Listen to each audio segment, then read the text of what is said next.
رمضان رحمت کا سامان، رمضان بخشش کا اعلان، مدنی مذاکرہ علم و عمل کا جہان۔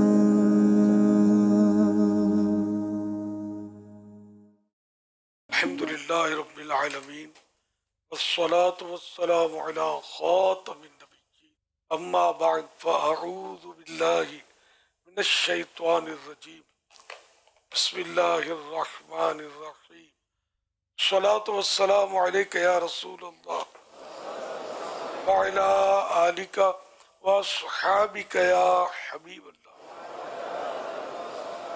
الصلاة والسلام علیک یا نبی اللہ وعلی آلک واصحابک یا نور اللہ۔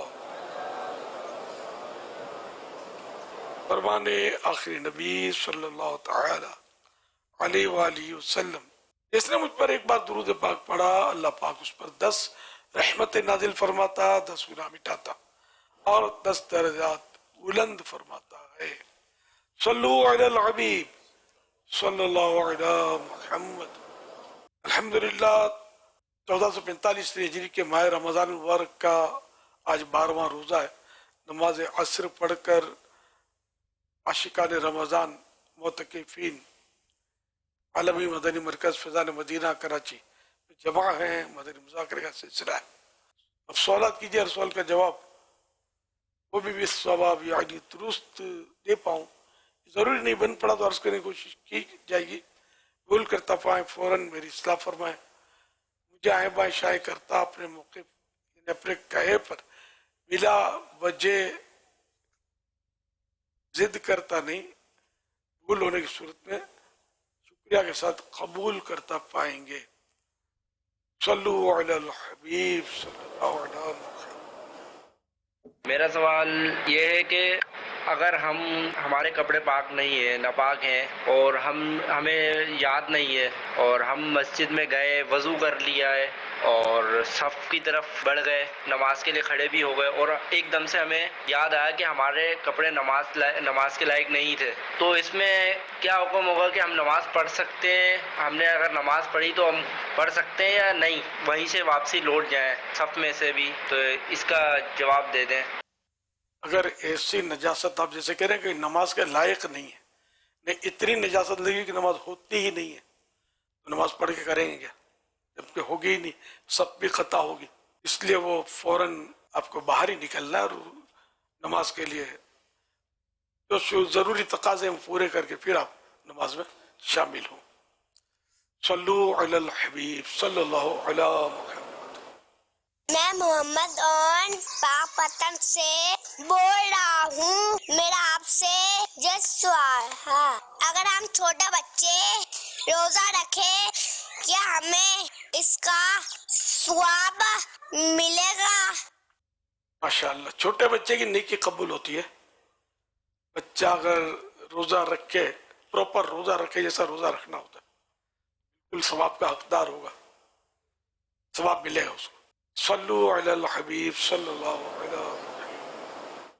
اگر قرآن پاک کا کوئی لفظ مٹ جائے تو ہم اسے لکھ سکتے ہیں؟ بالکل لکھنا چاہیے۔ صلو علی الحبیب صلی اللہ علیہ وسلم۔ سوال میرا یہ ہے کہ جو قرآن پاک ہم پڑھ کے احصال ثواب مرنے والوں کو کرتے ہیں، کیا اس کا ثواب ہمیں بھی ملتا ہے یا ان کی طرف جو ہم مطلب ان کو دے دیتے ہیں تو ان کی طرف ہی چلا جاتا ہے؟ یہ وہ دولت ہے جو خرچ کرنے سے بڑھتی ہے، احصال ثواب کرنے سے اپنی طرف سے اپنا کچھ کم نہیں ہوتا، بلکہ جن کو احصال ثواب کیا جتنا اتنا ہمیں پھر مزید ثواب ملتا ہے۔ احصال ثواب کرنے والا تو فائدے ہی فائدے میں، ثواب اس کا بڑھ جاتا ہے۔ صلو علی الحبیب صلی اللہ علی محمد۔ حضرت صاحب سے میرا یہ سوال ہے کہ مسجد میں بیٹھے ہوتے ہیں، ذکر و اذکار کر رہے ہیں یا کوئی سنتیں پڑھ لیں، نفل پڑھ لیں، تو پیچھے سے آگے پنکھا بند کر دیتے ہیں، تو اس حوالے سے کیا رہنمائی ہوگی کہ انسان کی دل آزاری کا سبب نہیں بنے؟ اب اس میں یہ ہے کہ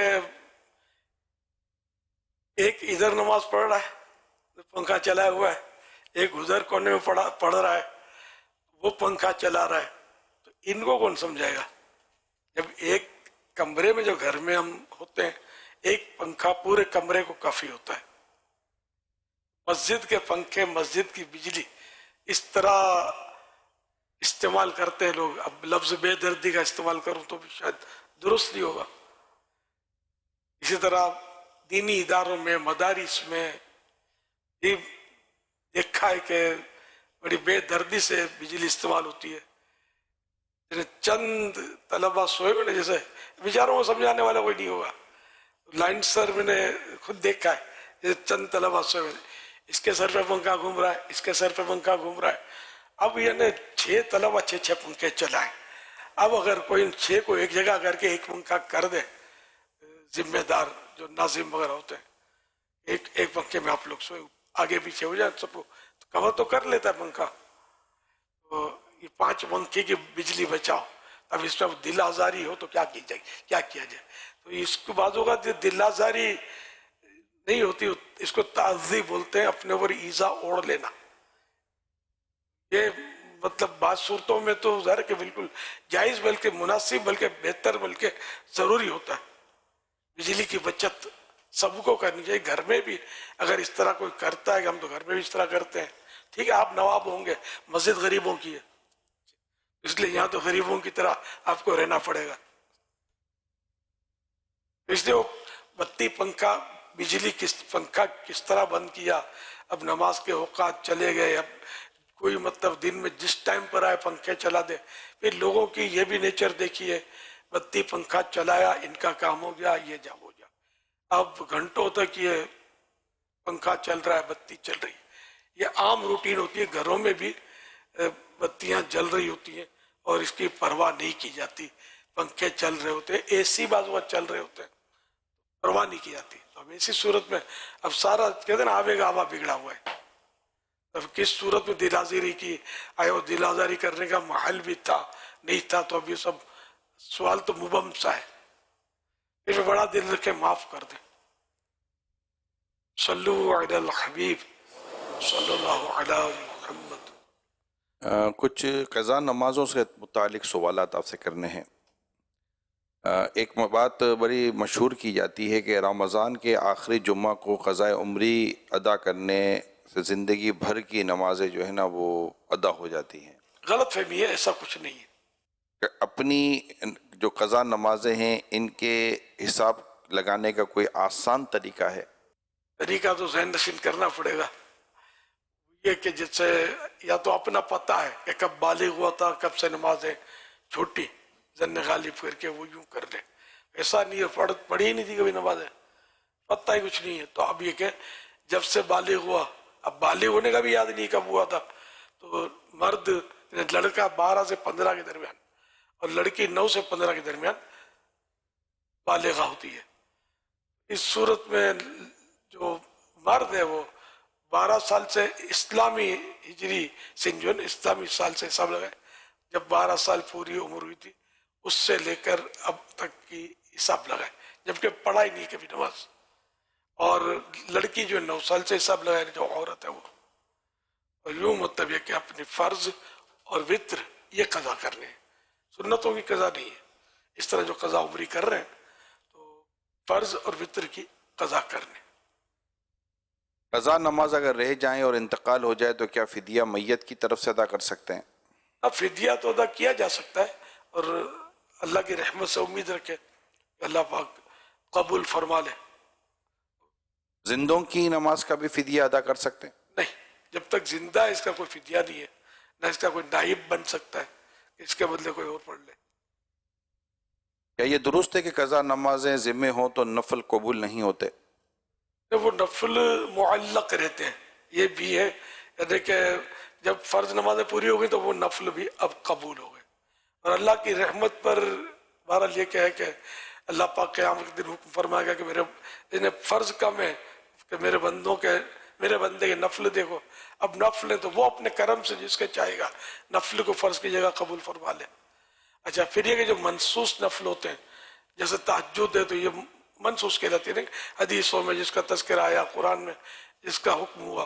تو جو نفل منسوس ہیں